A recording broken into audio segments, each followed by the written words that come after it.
ไม่คิดเหมือนกันเนาะว่าการคุยหน้าคอมที่ไม่มีชีวิตจะทำให้เราเกร็งได้ขนาดนี้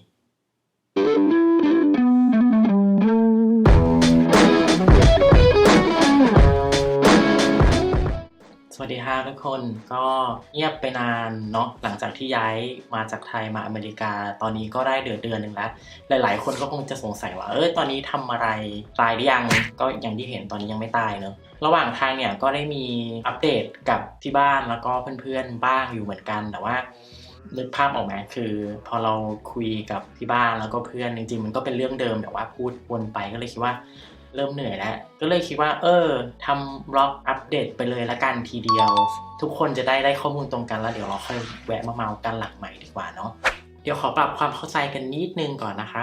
คือฐานได้ลาออกจากงานประจำที่ทำอยู่ที่ไทยแล้วก็เดินทางมาอเมริกาตั้งแต่คือออกจากไทยตั้งแต่วันที่30พฤษภาที่ผ่านมาเราก็ถึงอเมริกาวันที่2มิถุนายนนะครับโดยที่ย้ายมาเพื่อจะมาแต่งงานอยู่กับแฟนที่อเมริกาครับผมขอทวนเรื่องการเดินทางให้ฟังก่อนสักนิดนึงนะครับก็คือออกจากไทยคือวันที่30พฤษภาเพื่อนๆแล้วก็ที่บ้านก็ไปส่งที่สนามบินสุวรรณภูมิก็มีซีนดราม่าอะไรกันไปเล็กน้อยนะครับแล้วก็บินจากกรุงเทพไปยังโอซาก้าใช้เวลาประมาณ 4-5 ชั่วโมงถ้าจำไม่ผิดไปลงตอนเช้าที่โอซาก้าแล้วก็ต่อเครื่องจากโอซาก้าเย็นวันนั้นนะครับมาที่ LA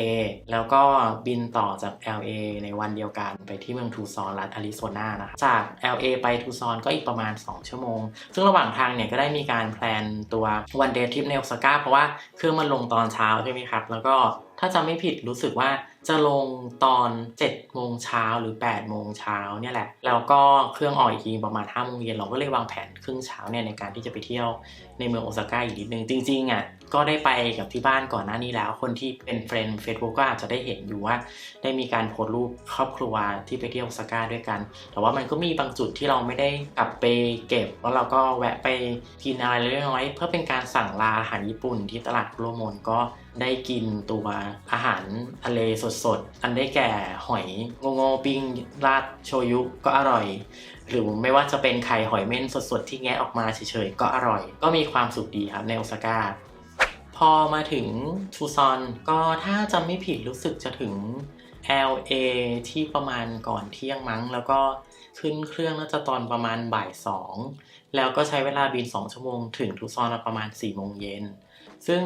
ตอน4โมงเย็นเครื่องลงตอนนั้นเป็นไทยน่าจะเป็นช่วงเช้าพอดีก็กว่าจะได้จัดแจงขนข้าวขนของย้ายเข้าบ้านแฟนอะไรจิปาถะเนี่ยกว่าจะได้นอนก็เที่ยงคืนซึ่งมาถึงก็ได้รับการต้อนรับอย่างอบอุ่นทั้งจากแฟนแล้วก็ทั้งจากเจ็ตแลกด้วยนะครับก็คือนอนไปคืนนั้นรู้สึกจะนอนตอนเที่ยงคืนตื่นมาอีกที4โมงเย็นอีกวันจ้าสรุปแผนทุกอย่างที่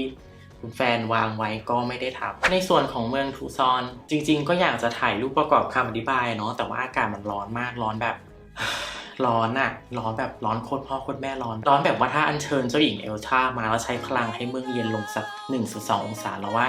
เจ้าหญิงน่าจะถึงคาดได้ร้อนแบบร้อนขนาดที่เทศบาลเมืองทูซอนมีแบบเตือน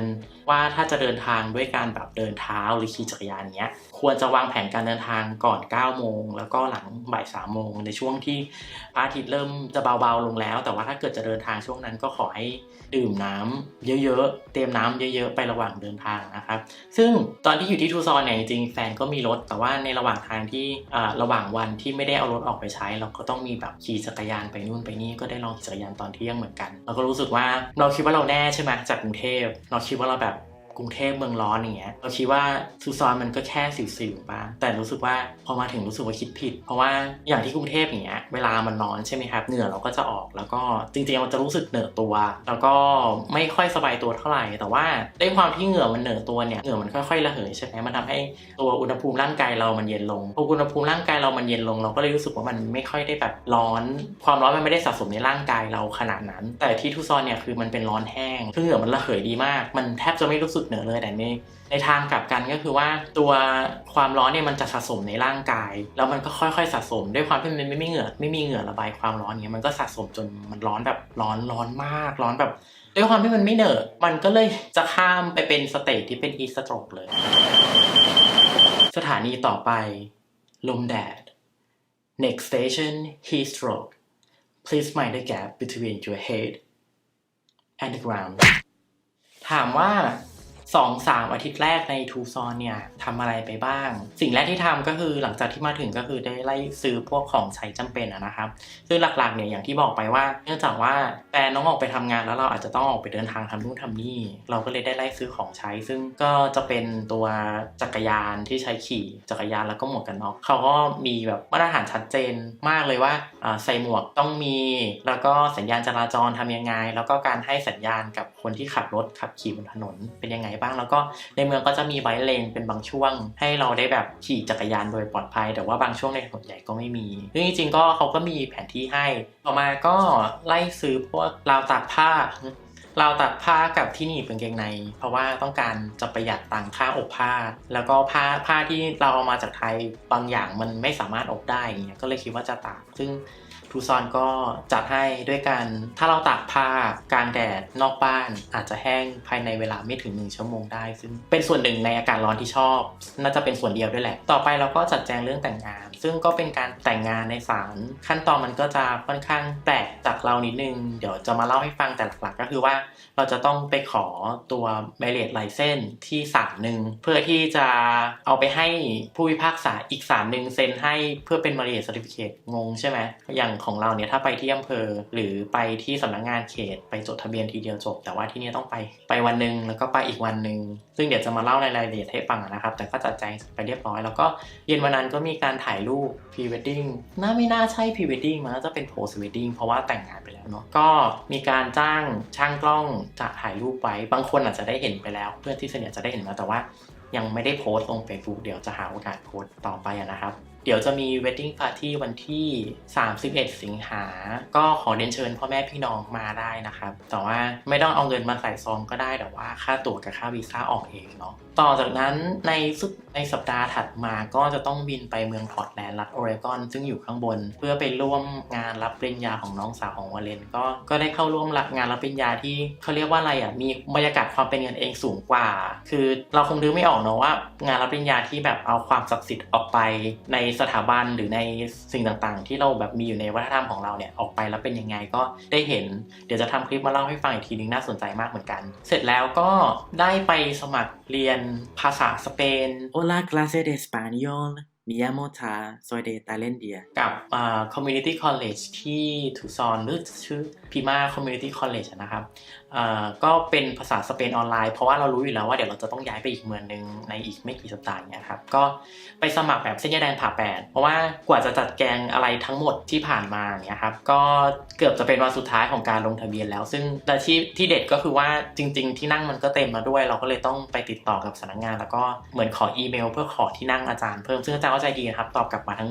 2 คนที่ขอไปเลยว่าแบบเราขอเข้าไปเรียนหน่อยได้ไหมเราแบบเพิ่งจะมาอะไรอย่างเงี้ยก็ได้เรียนนั่นแหละครับสุดท้ายก็ได้เรียนภาษาสเปนและในสัปดาห์ถัดมาก็ตามแฟนย้ายมาอยู่ที่เมืองแฮนโนเวอร์รัฐนิวแฮมป์เชียร์ถามว่าเมืองแฮนโนเวอร์เนี่ยอยู่ตรงไหนของอเมริกาก็ต้องบอกว่ามันถ้าเป็นชื่อเมืองแฮนโนเวอร์จะไม่ค่อยดังแต่เขาจะไปดังเรื่องของมหาวิทยาลัยที่อยู่ที่นี่คือ Dartmouth College ซึ่งก็จะเป็นมหาลัยที่มีแคมปัสอยู่ที่เลบานอนเวสต์เลบานอนแฮนโนเวอร์ซึ่งอยู่ในแวกเดียวกันซึ่งโลเคชันของมันนะครับอยู่ฝั่งตะวันออกของอเมริกาเหนือบอสตันขึ้นไปคือจากที่ถ่ายเดินทางเนี่ยบินจากทูซอนมาบอสตันเป็นเวลา5 ชั่วโมงแล้วก็นั่งรถจากบอสตันขึ้นไปที่แฮนโนเวอร์อีกประมาณ2 ชั่วโมงเป็นเมืองเล็กๆที่ตัวเมืองเองเนี่ยน่าจะมีรัศมีรอบเมืองไม่น่าเกิน3 กิโลแต่ว่าเป็นรัศมี3 กิโลที่ก็มีครบทุกอย่างนะครับมีร้านขายของสดมี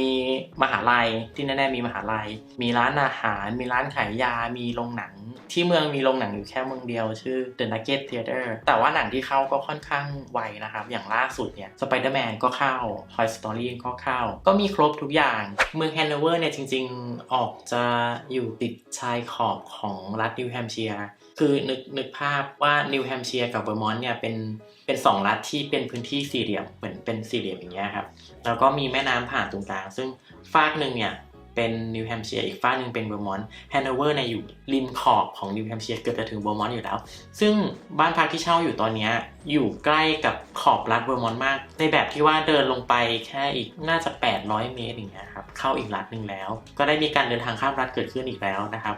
สำหรับสภาพอากาศก็ตอนนี้อยู่ในช่วงหน้าร้อนแต่ว่าเป็นหน้าร้อนที่ไม่เหมือนทูซอนเลยเป็นหน้าร้อนที่อุณหภูมิอยู่ที่ประมาณ10ปลายๆถึงประมาณ20 27 25 27องศาเซลเซียสนะครับเป็นหน้าร้อนที่เหมือนก็ยังจัดว่าเย็นแต่จริงๆยังไม่อยากคิดเลยว่าในปีรู้สึกในอีกปีนึงเนี่ยปีถัดไปเราต้องย้ายมาอยู่ที่นี่ประมาณ3ปีหน้าหนักจะเป็นยังไงเพราะว่าหน้าร้อนเนี่ยแค่25 26 27เองสำหรับเพนพอยต์อย่างเดียวของเมืองนี้ก็คือเรื่อง transportation คือถ้าไม่มีรถพูดเลยว่าชีวิตค่อนข้างลำบากเพราะว่าถึงเมืองมันจะแค่รัศมี3กิโลแต่ว่าแต่ละที่ที่เราจะต้องไปเช่นร้านซื้อของสดหรือว่าตัวยิมหรือว่าตัวที่พักเนี่ยก็ค่อนข้างจะห่างกันคือถ้าไม่มีรถก็ลำบากโดยในเมืองก็มีรถเมล์มีอยู่ประมาณ4 สายแต่ว่าเป็นรถเมล์ที่ใช้เดินทางข้ามระหว่างเมืองคือใช้ในการเดินทางจากแฮนโนเวอร์ไปเมืองเลบานอนซึ่งขับรถไปก็ใช้เวลาประมาณครึ่งชั่วโมงหรือเวสต์เลบานอนที่ระยะทางใกล้ๆกันนะครับสำหรับป้ายรถเมล์ในเมืองเนี่ยก็ไม่ได้ช่วยให้ชีวิตสะดวกเท่าไหร่ลองนึกภาพว่าถ้าสมมติเราจะไปในร้านหนึ่งซึ่งป้ายรถเมล์ห่างกันมากๆแล้วร้านนั้นน่ะมันอยู่ระหว่าง2ป้ายรถเมล์คำตอบก็คือเดินไปเถอะเพราะว่าขึ้นรถเมล์ไปยังไงก็ต้องเดินต่ออีกอยู่ดีสำหรับชีวิตตอนนี้ถามว่าทำอะไรอยู่อันดับแรกอย่างที่บอกก็คือได้เรียนภาษาสเปนซึ่งจริงๆก็ค่อนข้างหนักอยู่เพราะว่ามันเป็นหลักสูตรในห้องเรียนที่ใช้เวลาเรียนประมาณ4 เดือนแต่ว่าเขาอัดให้มันอยู่ใน2 เดือนแล้วก็ต้องใช้วินัยในตัวเองสูงมากซึ่งเป็นคนไม่มีวินัยเป็นคนที่ถ้าว่างก็เตลิดเปิดเปิงก็ค่อนข้างหนักอยู่แล้วก็มีผลงานจะมีผลงานเรื่องงานแปลนิยายจากภาษาไทยเป็นภาษาอังกฤษนะครับตัวนิยายภาษาไทยเนี่ยชื่อแฟนผมไม่มีตัวตนหรือเป็นภาษาอังกฤษว่า My Imaginary Boyfriend เขียนโดยรังสิมันเป็นนักเขียนที่เป็นนิยายจริงๆเป็นนิยายวายนั่นแหละแต่เป็นไม่ได้เป็นนิยายวายตามตลาดนั้นไม่รู้จะอธิบายยังไงคือไม่ใช่แนวแบบรุกเป็นวิศวะแล้วก็ตัวรับเป็นหมอแล้วก็ตัวรับก็จะน่ารักปอบางมุ้งมิ้งจะไม่ใช่แนวนั้นจะค่อนข้างจริงนิดหน่อยก็ยังไงก็อยากให้ลองติดตามผลงานด้วยนะครับโอเคครับก็ตอนนี้ชื่อช่องยังไม่มีแต่ว่ายังไงอยากขอฝากให้ Subscribe หน่อยเพราะว่าเพิ่งจะเริ่มหัดทำคอนเทนต์แล้วก็จะพยายามอัปเดตคอนเทนต์เรื่อยๆหวังว่าจะน่าสนใจบ้างยังไงก็ติดตามกันด้วยนะคะขอบคุณครับ